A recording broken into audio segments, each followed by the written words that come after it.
Iglesia Católica, que adora a Dios en espíritu y en verdad, como dice el Evangelio de Juan, se suele distinguir de otras confesiones religiosas y sobre todo otras confesiones e iglesias cristianas por alguna serie de valores y características que le son propias, sobre todo de creencias. Entre ellas se encuentra la tradición antigua, desde los primeros siglos de la historia del cristianismo, que es la del culto a los santos y la veneración de sus reliquias.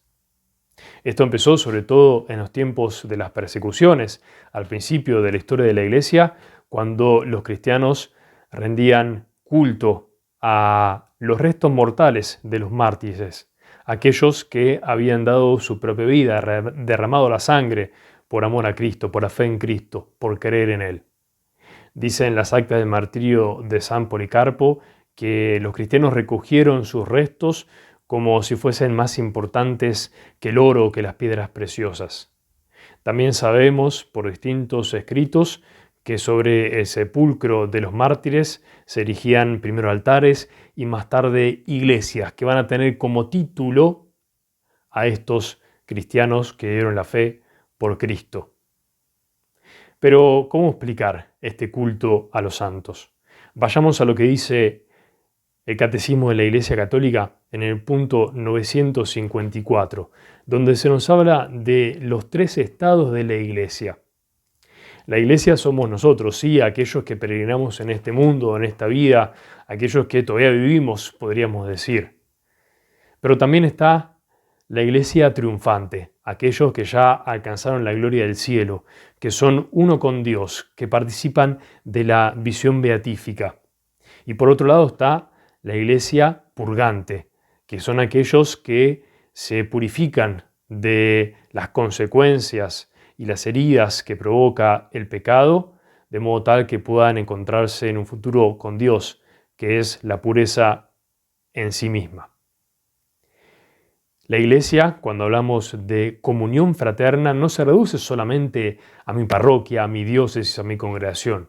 La comunión fraterna se da entre estos tres estados, tanto con aquellos que forman parte de mi comunidad, como aquellos que ya participan de la gloria celeste, que están junto a Dios, que participan de la visión beatífica, como también de aquellos que están purgando sus pecados en el purgatorio.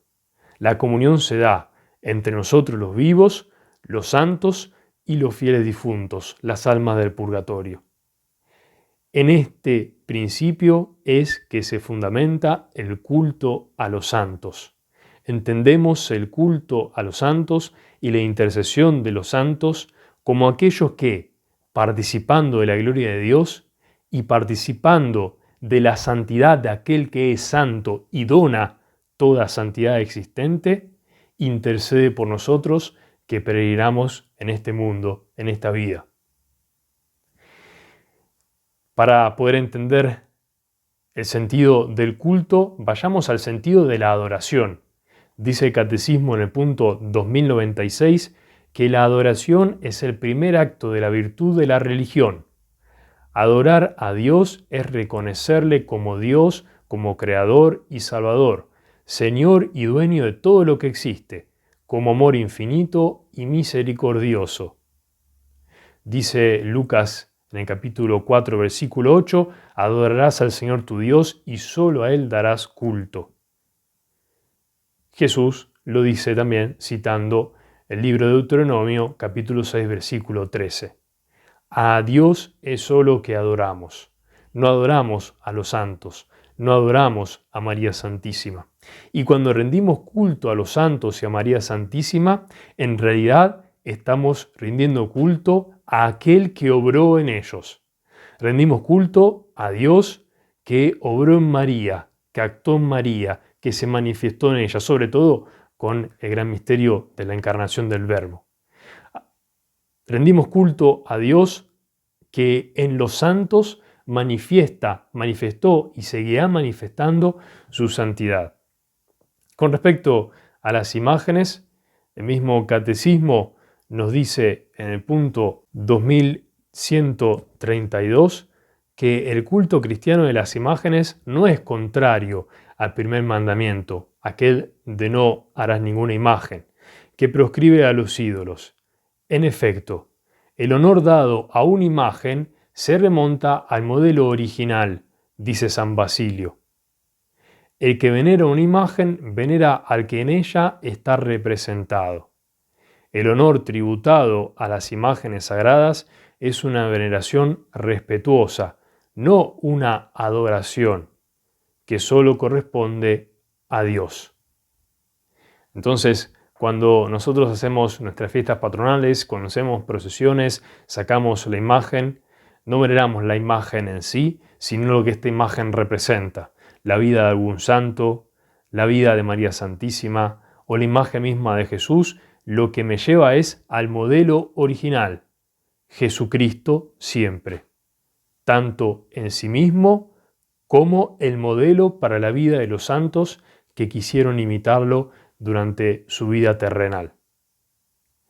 Dice también el Concilio Vaticano II en Sacrosanctum Concilium, en el punto número 111. De acuerdo con la tradición, la Iglesia rinde culto a los santos y venera sus imágenes y sus reliquias auténticas. La fiesta de los santos proclaman las maravillas de Cristo en sus servidores y proponen ejemplos oportunos a la imitación de los fieles. Recordemos entonces, cuando celebramos la vida de los santos o leemos la vida de los santos o participamos en una charla acerca de los santos, no es solamente un modelo a imitar, un ejemplo a seguir, sino que en el santo nosotros creemos y contemplamos la obra de Dios en esta persona, en este hombre, en este varón, en esta mujer, y cómo Dios se hace presente en la vida de los hombres y participa, comparte su santidad. En la Pascua de los Santos, en el tránsito de los santos, solemos celebrar el día de su muerte, el día natalis, como decían los primeros cristianos. En la Pascua de estos santos, lo que hacemos es siempre, en profundidad, celebrar la Pascua de Cristo Señor, el único Salvador, el único dador de santidad. Por lo tanto, es con este espíritu que nosotros veneramos las reliquias y lo hacemos desde los principios de la historia del cristianismo. Desde los primeros cristianos veneraban, como dijimos antes, las reliquias, sobre todo de los mártires, y después se fueron agregando los otros santos, los confesores, las vírgenes, los doctores, los fundadores, como en el caso de los tetinos, que durante este año estaremos peregrinando, venerando las reliquias de nuestros fundadores y de nuestros santos.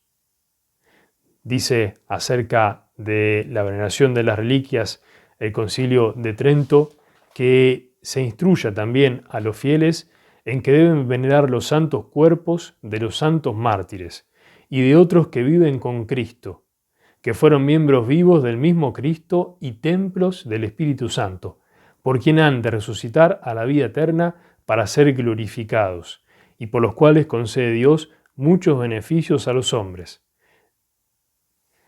Algo interesante de la veneración de las reliquias es reconocer en primer lugar que no son algo mágico. Cuando los cristianos veneramos las reliquias, también se nos da un llamado de atención a nosotros mismos. Reconocemos que la santidad se da en la historia, en un momento particular e incluso en un cuerpo particular. La santidad no es solamente una idea abstracta. La santidad se da en personas determinadas y en cuerpos determinados. Venerar las reliquias nos recuerda que este cuerpo, mi cuerpo, como el cuerpo del santo que estoy venerando, es templo del Espíritu Santo desde el bautismo. Este cuerpo es el que Dios me dio, con sus satisfacciones, pero también con sus pesares, que muchas veces pasa en esta vida. Asumiéndolos, abrazándolos, también puedo yo alcanzar la santidad. Por último, hablarles de la división, podríamos decir, que se hacen de las reliquias. Tenemos reliquias de primera clase. Se trata del cuerpo de los santos o partes notables de este. Las reliquias de primera clase se dividen a su vez en insignes. Se trata del cuerpo entero o de algunos órganos incorruptos que se dan a la veneración de los fieles, sobre todo en santuarios que conservan los cuerpos, los restos mortales de los santos. Notables puede ser a una parte del cuerpo mucho más significativa y mínimas aquellas que solemos tener en las parroquias, pequeñas esquirlas de huesos del cuerpo, de algún otro órgano, de sangre, etc. De segunda clase son los objetos que pertenecieron a estos santos. Pasa, por ejemplo, en el caso de San Cayetano, que conservamos muchas de sus cartas en relicarios. Al pertenecer al santo, a ser escrito de este santo, se trataría de reliquias de segunda clase. Y de tercera clase son aquellos objetos que tocaron una reliquia, sobre todo insigne, del santo. De este modo, también nos disponemos el corazón, disponemos el espíritu, nos disponemos a la oración, a la devoción, a la piedad e incluso a poder lucrar la indulgencia plenaria visitando durante el año jubilar el sepulcro, las parroquias, las comunidades donde se rinda culto, donde se veneren las reliquias de los santos teatinos, como también de otros santos de la Iglesia.